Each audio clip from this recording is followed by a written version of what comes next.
economic sciences, right? And we're very excited to have you here. Well, thank you, and wow, thank you guys all for being here on this day. It's cold and it's wet, and I know that I've got a bunch of people that I don't need to convince at all. I was hoping that I was going to be coming after the senators, so the political speeches would be made first, so I could talk to you about something a little more scholarly, because the part of what's going on here is we weaken democracy. We all know that taking away the courts, weakening the courts, weakens human rights, and all of our rights are affected. What I had planned to talk to you mostly about is how this affects the economy of Israel, because this is something you can take to your friends. You guys don't need to hear about the economy to know that this is a bad idea, but perhaps some of your friends need to know what kind of damage these proposals would have for the economy of Israel and for the way day-to-day life is lived beyond the political sphere. So let me tell you a little bit about that. I think I was invited partly because I wrote about that. I was one of 11 economics Nobel laureates that signed a statement that we sent to we circulated in Israel. And it's about one of the human rights, one of the many human rights that matters to all of you. And what matters in the economy is property rights. That is the security of investors who are, Israel has been very successful in growing new businesses because it's a secure place for people to invest. It's a place where the courts protect rights, and you don't just have a dictator or an autocracy that can seize those rights and hand them to their friends. And we've seen what the consequences of that can be.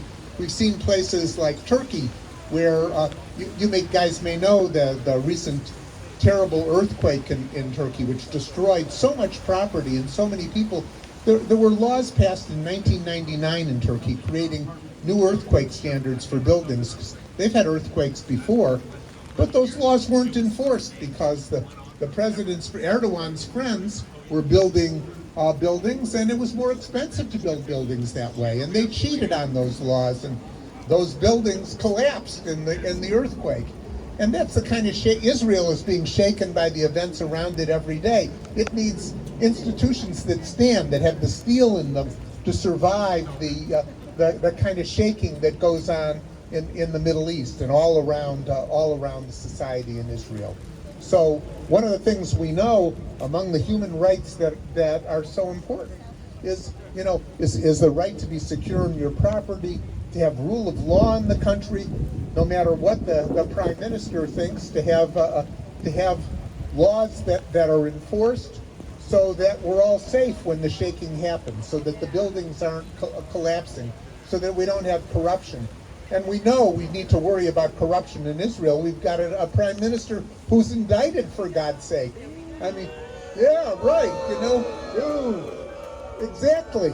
So, Israel especially needs the strength of the steel that it needs inside of its institutions so that they too can stand the shaking that's going on right now, because there's certainly plenty going on in Israel that shakes up the institutions.